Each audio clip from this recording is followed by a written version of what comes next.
All right, welcome back. Focusing on the buzz about bees right here in Texas. Beekeeping is becoming a trend, just not a hobby for some. You know what? You can make a career out of it. Where there's honey, there's money. Who wrote that? I don't know who wrote that, but it's good. And today, our producer, Brendan Saul, wrote that, and that's pretty good there. Quite the wordsmith there. Benefits for all when it comes to beekeeping in the great state of Texas. So how expensive is it to start? Because that's what I'm looking at. To start, beekeepers are going to need several things. They're going to need bee suit. You don't want to get stung up. You need a smoker, you need a hive tool, and you need a little bit of training about honeybees, and you need bees.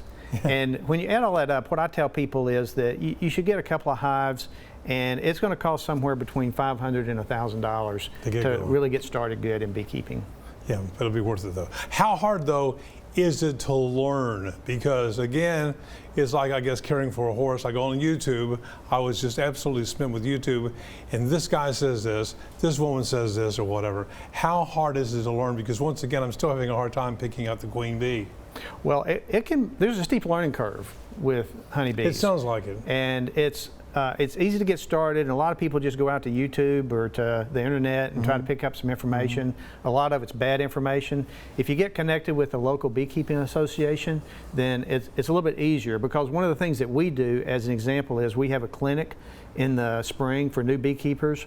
We have a mentoring process where our new beekeepers can connect with an experienced beekeeper, follow them around, and know the ropes a little bit better. And so the learning curve is shortened because of that. But it's still a lot of information to learn, and it takes some time. You just have to be patient with it. So you're starting to go, I don't know what to do. This is a problem. Mites are setting in or whatever. I would call like a mentor or something like that. You could call your mentor, and they could maybe even come out and take a look at your bees and help you decide how you need to proceed in your beekeeping. What about local honey?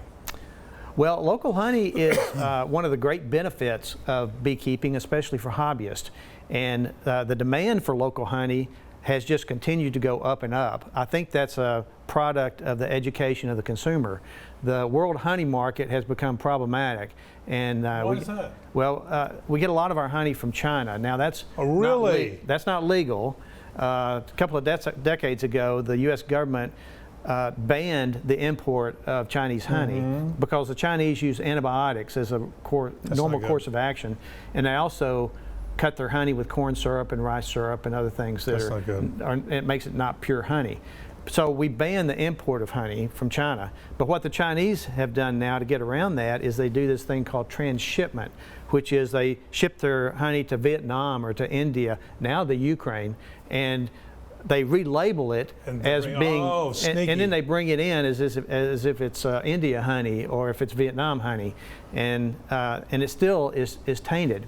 Several years ago, there was several studies that were done, and they determined that something like 40% of the honey on the shelves of U.S. grocery stores are adulterated in some fashion. Really? And so that's the consumer is become educated on this, and to get assurance around the fact that they're getting real honey, they've started turning to their local producers and getting local honey.